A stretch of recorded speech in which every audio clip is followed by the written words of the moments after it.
Hey everyone, and welcome back to the podcast. My name is Phil. I'm your host, and I'm joined today by a co-host, Lisa Hunt, and you've heard Lisa in many episodes on the podcast. And we're also joined by Ty Gagne, who is the author of three wonderful books, Where You'll Find Me, The Last Traverse, and his most recent one, The Lions of Winter. We're going to be talking about risk, adventure, risk, heuristics. We're going to talk about all of those things. I'm going to now, though, pass to Lisa, who'll kind of frame this and open up the first question to Ty. Great. Thank you, Phil. Ty, it is a thrill to have you with us. And I want to frame this fact about shortly after Where You'll Find Me was published, the director of our department gave all of us trainers here at High Five a copy of that book as a Christmas gift and encouraged us to read it. And what he said at the time was, yes, we all work in a facility-based setting. We're not out in the whites, but there's so much that we can learn about human behavior and the way that we manage risk. And I certainly enjoyed the book and your subsequent books. And gosh, there's so many things we could talk about today, but I want to start with this very focused question for you, which I'm sure you've answered many times before, which is when you think about human beings having an adventure, which is fun, we want to do that. We want to do that on purpose. What are the things that can immediately get in the way with the way that we think? Well, first of all, Lisa, thank you so much for, and Phil for having me. It's such a pleasure. And to hear that story about your director sharing the books it's humbling. So I thank you again for reaching out. I think to answer the question, I don't think we can have adventure without risk, because the whole point of adventure is there's uncertainty in it. And where there is a lack of information or uncertainty, it's risk, right? So, but I think what can happen to us and what we see happen, whether it's in your work setting or in the mountains or really anywhere, is that we get really fixated on wanting that experience, and everything we do drives toward that, even though we haven't really done an inventory of self as far as what is my skill set, what is my level of experience, do I have similar past experiences that I've taken time to reflect on that I can apply here. Again, I think we just get kind of focused on that want or not wanting of something, and every subsequent decision going toward that is in support of that adventure, and we miss those red flags. We do. And, at some point in this conversation, we'll get a little bit more granular with this term of heuristics and ask you to define it in your own language. At what point do we manage risk to a point where it's no longer an adventure? Yeah, we can actually overthink things and remove all of the fun or in some cases, the fear out of it. And I think in some ways fear is good, and you see it, I think you see it in the work that you do. Some level of fear is really, really helpful because it keeps us humble, it keeps us present, and it gives us an opportunity to work through discomfort toward building confidence and experience. But I think we could spend all of our time managing the risk out of everything, but then I think it gets to a point where you said you take the experience out of the adventure. So I think there's identify the risks, manage the ones we can, and then work within our own risk tolerance to say, am I comfortable doing this or am I not?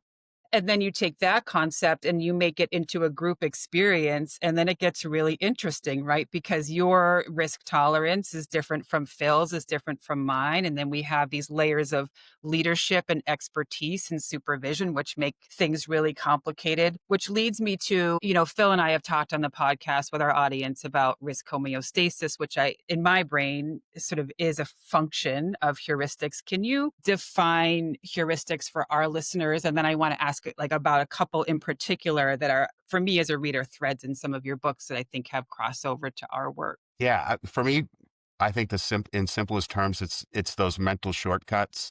If our brain doesn't have to do the work, because that requires energy. Yeah.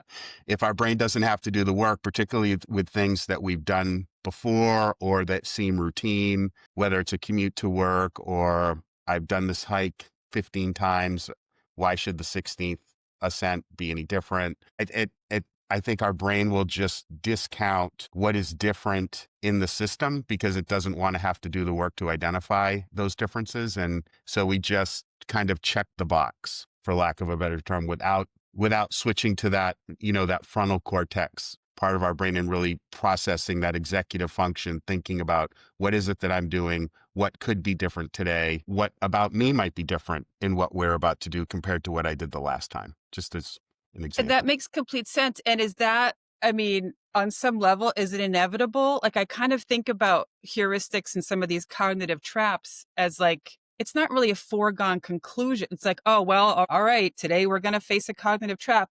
But like, how do you interrupt that and almost like plan for it in an intentional way besides awareness? That's it. Well, I think that's a really good question because again, I'll use I'll use the daily commute Mm. as an example of, and I've asked groups this before. How many of you arrived at work and you don't remember how you Oh, got there? Right? It happens all the and what we don't realize is it's that one day that there's a cyclist or there's a tree down or wildlife crosses or there's a distracted driver or you're distracted. It just changes the system that we're operating in, but we may not be paying attention to it. So you said awareness, and I go back all of the time to situational awareness. It's feeling your feet on the ground or yourself in the seat and really just kind of resetting to say, yes, I've done this every day for the past 20 days or so, but it's the 20, it's a reset. I've got to be present. I've got to, what is the weather? Am I fatigued? What are the conditions of the roadway? How much traffic is there? And I use that, the driving of the car is the prime example, because I think that's what most of us, everybody. that's something all of us Yeah. We does, can all right? relate to that. And Phil, I'm just going to, I mean, I welcome your questions and I could certainly keep going. When it comes to that concept of familiarity and routine, and the driving example certainly makes a lot of sense for me. And then you apply that to other cognitive traps, such as, I'm not sure what the exact heuristic term is, but like desire to please other people, ego. Hmm. Yeah. How do we, and I'm thinking about like challenge course practitioners who are in a pretty stable environment, but are working with, if you don't clip the carabiner right, or like there are certainly errors. I'm not suggesting that there's no risk. How does that then play into the way that we talk to each other in an adventuresome experience? Meaning, if I'm a beginner and Phil's more experienced and you're the most experienced, and I notice, hey, the road conditions are a little bit different today, where does like the hierarchy of expertise either support awareness or potentially make it even more hazardous? Does that question make sense? Yeah. So I think about expert halo comes to Hmm. mind. If we're in a group setting and I perceive that there's somebody with authority, title, power, tenure, a higher level of experience than I have, and maybe somebody in the group is vocalizing how much experience they have, which I think then creates a challenge in and of itself for everybody else. But I really think it's a leadership challenge. There's great value in bringing people together who have different levels of experience and experiences in general. But it's really up to the leader to try to set a tone right at the outset that creates an environment where if I see something I'm not comfortable with or I don't know, that I can ask that without getting marginalized, criticized, removed from the group altogether or isolated within the team. And I think that work is done probably, I would think in an adventure setting, I'm assuming you're probably trying to establish that before you put people into an uncomfortable situation. So, but we can talk about the importance of it, but actually applying it and having people genuinely feel comfortable in it in a setting where they don't know everybody it's a huge. It really is. And it's funny that you said something that made me look at Phil to see if you caught this too. Phil and I have worked together a long time, and we both have many, many, many years of experience. And one of the things we both hesitate to do when we're introducing ourselves to a new group is to describe how many years we've been doing this. And maybe Ty just put language, Phil, to like, maybe that's not such a bad thing that we're like not being overly humble. It's part of that, what we talk about at High Five is culture of safety. And safety really Mhm. starts in the way we talk about it in culture. And there's that quote, you probably heard it. I don't know who to attribute to, but culture eats strategy for breakfast, something like that. That when you talk about culture and the way that you set up a group setting, particularly in adventure, being open to, hey, that doesn't look right. Or like that cloud doesn't look safe, even though I'm the one who's been doing this 30 years and here's the beginner. I'm just going to add, Lisa, I think that there is a episode that we had recently with a guy called Devin Farkas from Mm. the University of Vermont, and he had talked about he does outdoor leadership programming, and he'd referenced, and I wonder, intrigued to know your thoughts on this, Ty, is the concept of overqualification or over-certification Mhm. to a certain degree has made it that individuals go out on trips, rely too heavily on someone who's individually certified, and therefore don't make choices and decisions themselves because they're reliant on that person.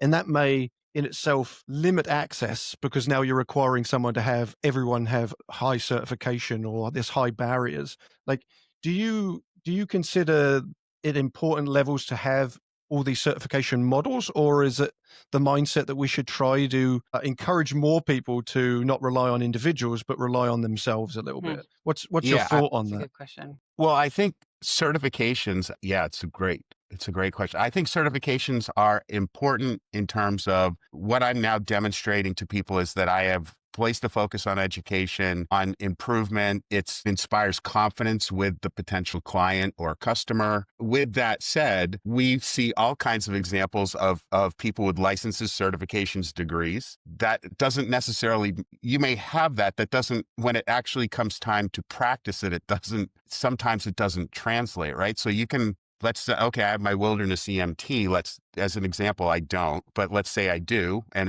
I've got the WEMT on the brochure, and then there's an emergency, and I'm not able to apply the skills. So really, the certification becomes more of a liability at that point for the organization because I've got the license, except when it comes to time to actually apply that skill, maybe I'm lacking there. So in terms of, I think we talked a little bit about trying to almost downplay that a Hmm. little bit toward making people feel comfortable. Yeah, I think these are all good things for groups and organizations to be talking about. How do you instill confidence in the group of the experience level that you bring? But how do you do that in a way that doesn't make them feel lesser?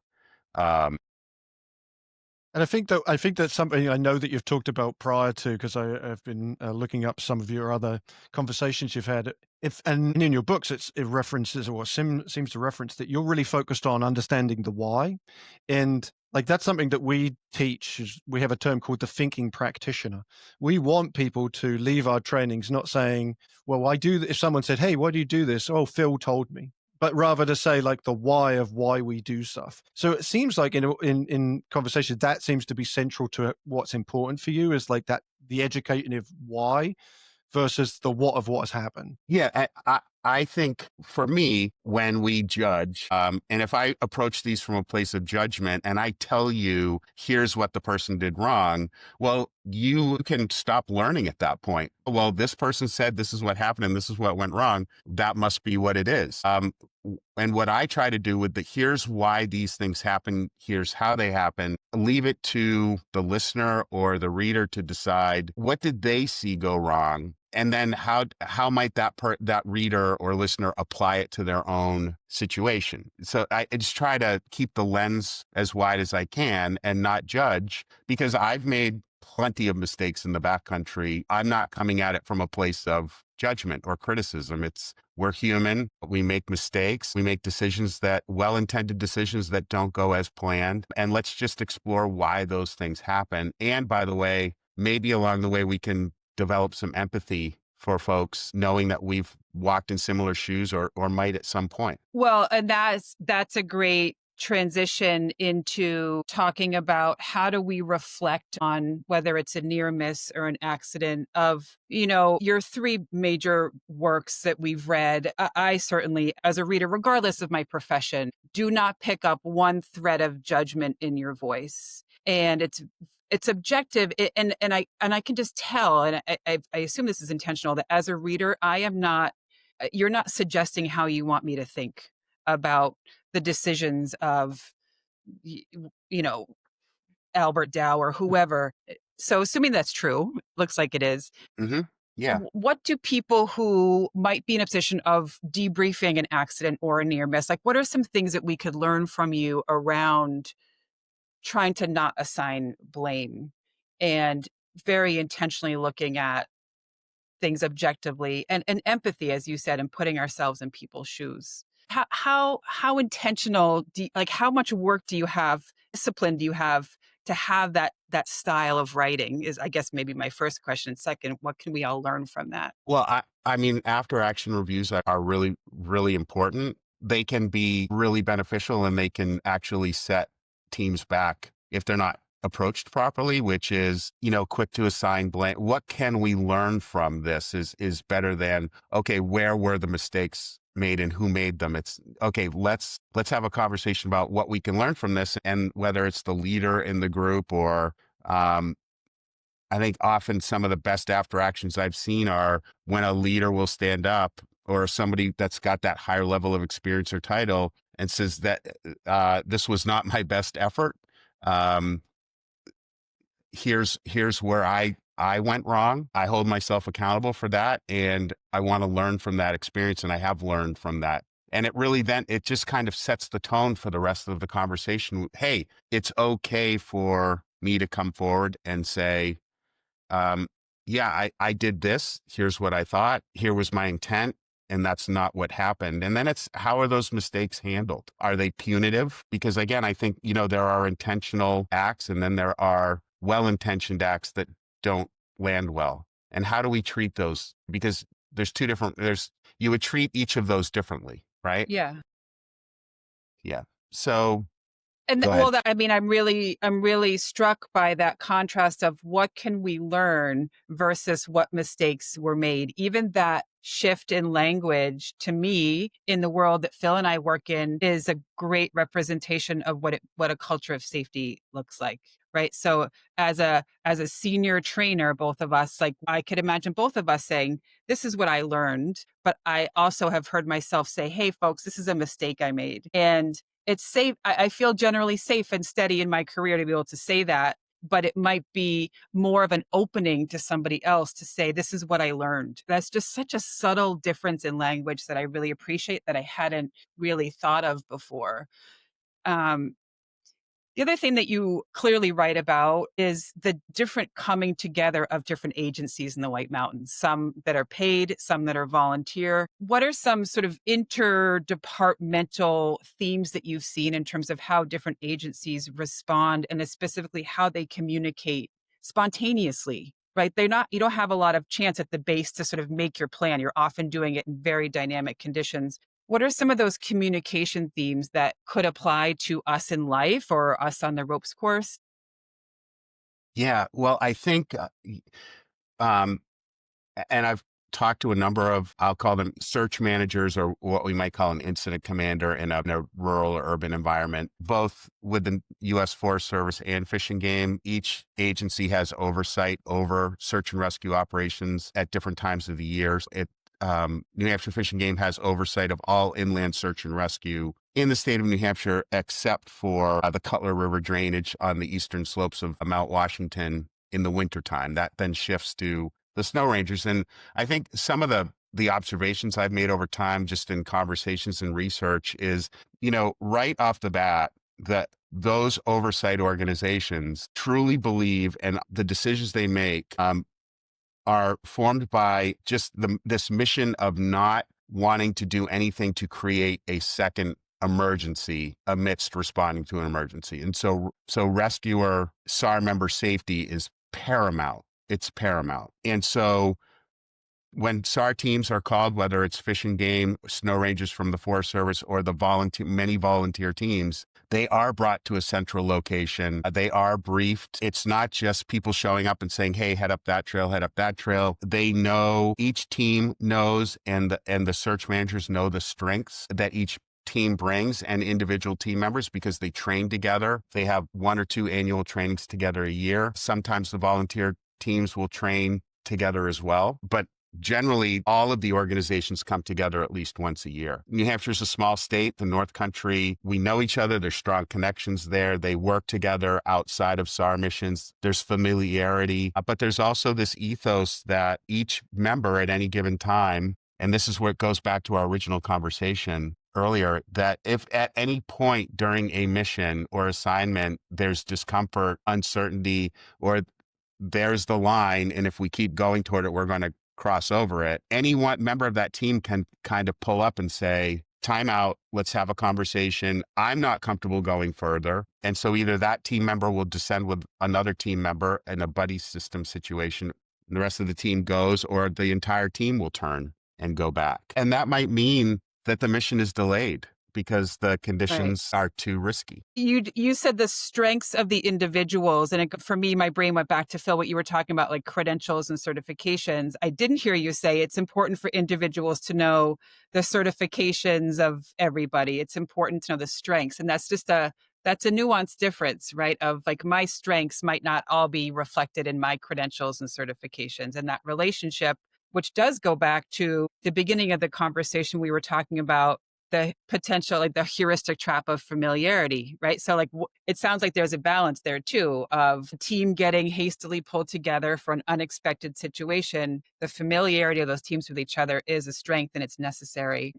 Is there a tipping point to that where that familiarity becomes a heuristic trap? Yeah. Well, I think in talking with teams, individuals within those teams over time, there have been times that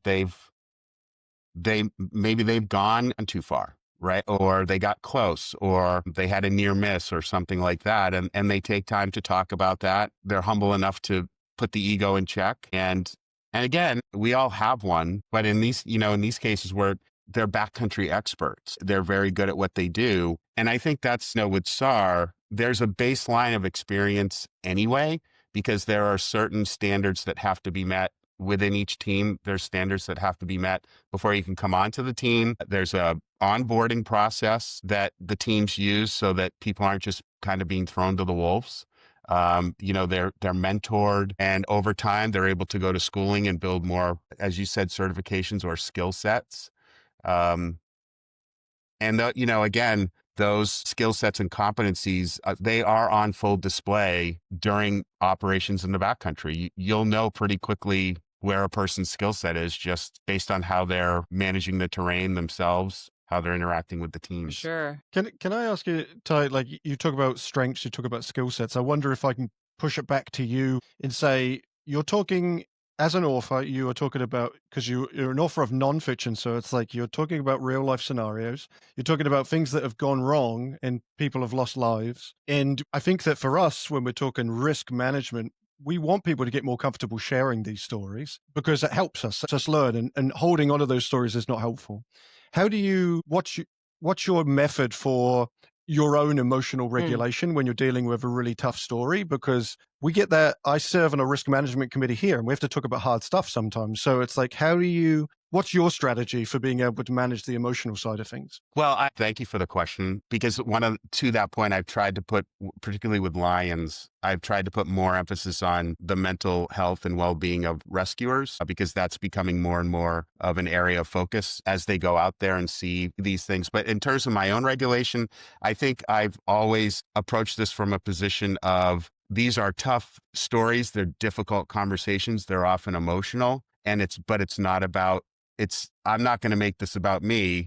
I'm going to keep my focus and attention on the person that actually had the experience. And I just find ways to decompress around those difficult conversations. I'll have a conversation with somebody I trust, or again, I've also gotten to know many of these people I'm talking with. So there's trust that's built over time that I think allows for more vulnerability than if I was just approaching them on a cold call. But yeah, I mean, I've had some challenges with some of these, dealing with, I haven't shared this too often, but when I was writing Lions, my father was very ill and in declining health. And I was trying to navigate through that personally as I'm talking with rescuers who went through probably one of the most difficult situations they've ever been through, which was the loss of a teammate. And then my father did pass during the writing process. So I'm not going to sugarcoat it. It was really difficult to write about loss while grieving loss.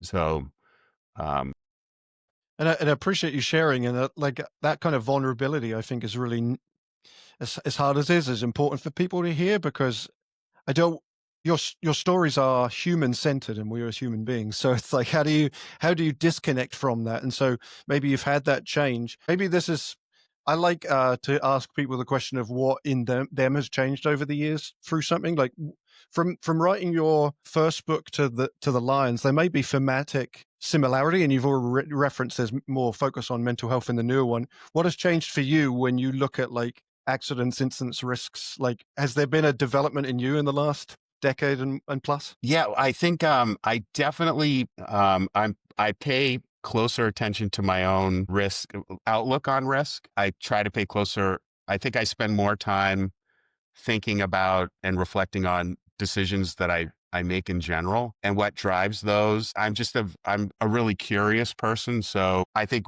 the other thing I've been able to see just through the three books is probably improving in research, where I'm looking, what I'm looking for, how I'm interpreting it, and connecting dots in a way that I didn't with the first book. I can see a progression. Mm. I love how you're saying that it impacted your life too, because I can't imagine writing these books hasn't in some way affected your outlook on risk. And I would be surprised if you weren't like super risk averse, but it feels like you're actually the opposite, right? Like talking about risk in a different way and adventure in a different way doesn't make you stop talking about adventure or stop adventuring yourself, right? No, and I mean, I've been one of the things that has come from this is kind of a crossover with my writing and my work. And I've been in schools talking with teenagers, new drivers, kids and drivers that people, kids that are just, there's this immortality and a natural risk-taking behaviors that we see in our youth. It would be easy for an adult to go into that situation and say, you should never take risks. And what I try to do is just reframe it to say, yes, you should. There are risks that are really beneficial. Being uncomfortable can be really beneficial. Working through that. That's how we get experience on with things. And it's just reframing the conversation, because I think it's just the path of least resistance is to say, no, don't ever do that. They're individuals. They have to make decisions on their own and understand what the consequences, good and bad, are, and hopefully learn from those things. And I go back to quote you from 10 minutes ago. We learned, like, share our lessons as a priority over sharing our mistakes. And gosh, I mean, I've got a 21-year-old and a 15-year-old, and that idea of raising them in a way where they can share their lessons learned. I mean, I don't always get it right, but I really try that value of having them reflect and not remove all the risks for them. Phil is a parent of a 10-year-old, and I think we both share this in common of we don't want to make everything safe and smooth and unadventuresome for them, but we want to help them be able to reflect and process and apply their learnings in the next adventure that they're going to have in appropriate ways and hope for the best. Speaking of my 15-year-old, I was telling her about what I was looking forward to talking with you today. And she said, well, what does he write about? And I said, well, Ty Gagne writes about people who happen to have adventures and misadventures in the White Mountains. And would you agree with that you're a person who writes about people in a unique context, or would you say that you're first writing about risk? I think you're absolutely right. No one's ever said it that way to me before. It is about people. These are human stories. And then we just talk about the process of human behavior and decision making as part of those human stories. And I think I'm hoping that's where the learning comes in and the reflection. And again, I use the word, the empathy. And I was just thinking, as you were talking, Lisa, and the work that you and Phil do, it's got to be incredibly meaningful to watch a student come in who just on day one never would have thought to do some of those things that are presented to them. And by the end, you just see this natural progression of confidence building and experience through a program. It's got to be really meaningful work. It truly is. I think we're both well suited for this work. And as you could probably imagine, the growth doesn't always happen when people get off the ground climbing. It's like, Phil has this great story of explaining pine cones to a group of people who'd never been in the woods of Vermont before. And I think both of us just really being open to adventure, not just being something that we create and invite people into, but it's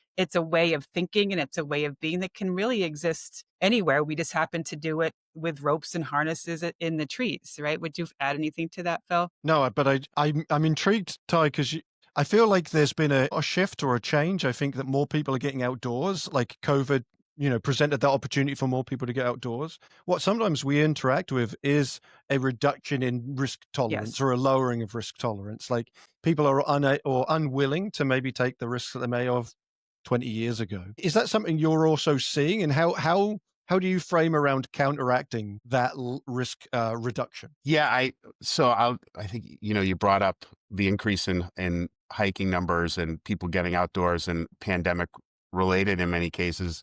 And you have me just reflecting on, because we were really so hyper focused on risk management for what, 2 or 3 years, many of us. And what is the residual effect of that in a non-pandemic environment? Do I think people are more risk averse? I don't think I can authentically answer that question right now. I would really have to think through that a little bit. But I agree Yeah, with what you're saying. Even your thought process is good, though, to consider. Like, what of over the previous few years did we take into the current age where we're like, because, and I say, like, my daughter's 10. She experienced a large part of elementary school in the pandemic. So it was like seeing her come out of that. I will say, as like an adventure educator, I think my daughter has a unique growing up experience because I kind of like put her into adventurous experiences or encourage her to do them more than other children around her. But it's shocking sometimes as an adventure educator when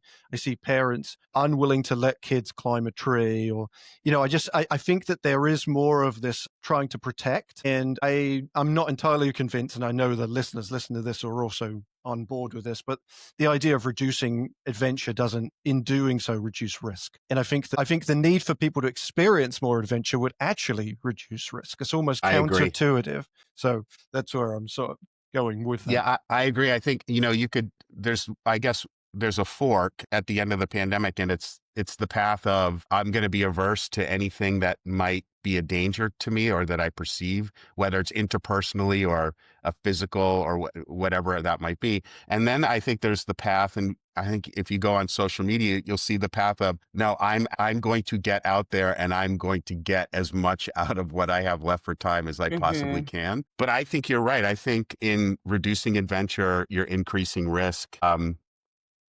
And I'd go back to the mental health aspect of that, right? There's something really therapeutic about getting out and trying new things and learning, working through uncertainty that is good for us, right? Yeah, and playing So with I, our own definition of target risk, which is that risk homeostasis episode, Phil, that you and I did. We talked about sort of how one's own sense of target risk gets defined in our lives based on our experience. And I think about your question with the pandemic. Maybe there's a transition from relying on an external agency like the government to say, this is what you have to do. And then when they're no longer telling you what to do, then it's like, well, what are you left with?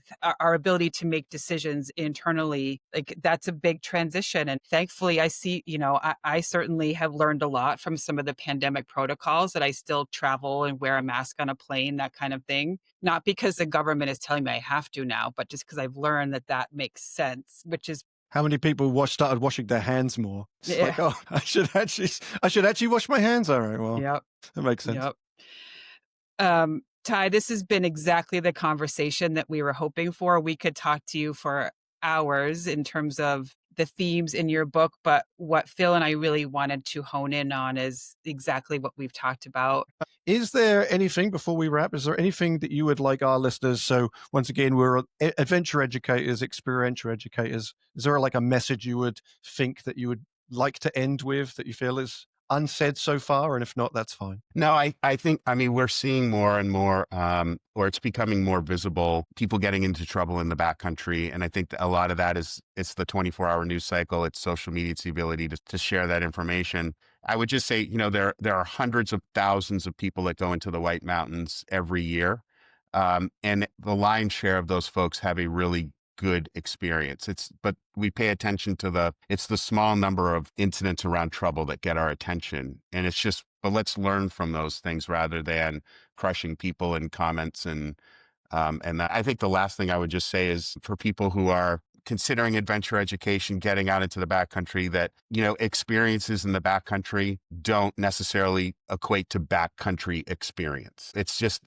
We're just continuously learning. Get out there and have the adventures, but recognize it's a progression and that we're all students. I suspect, Lisa and Phil, you consider yourselves, yes, you teach experiential education, but you are also students of experiential Yeah. education as well. So the same holds true out in the wilderness, I think, or in the workplace or anywhere. Well, that's a mic drop moment for the podcast. So thank you so much, Ty. Thanks, Very Ty. nice to Take meet care. you. You too. Yeah, and Take also care. for your vulnerability, by Yeah. the way. I appreciate that. For sure. You know, Thank that's you. always very meaningful. Okay, Thank you. thank you, Ty.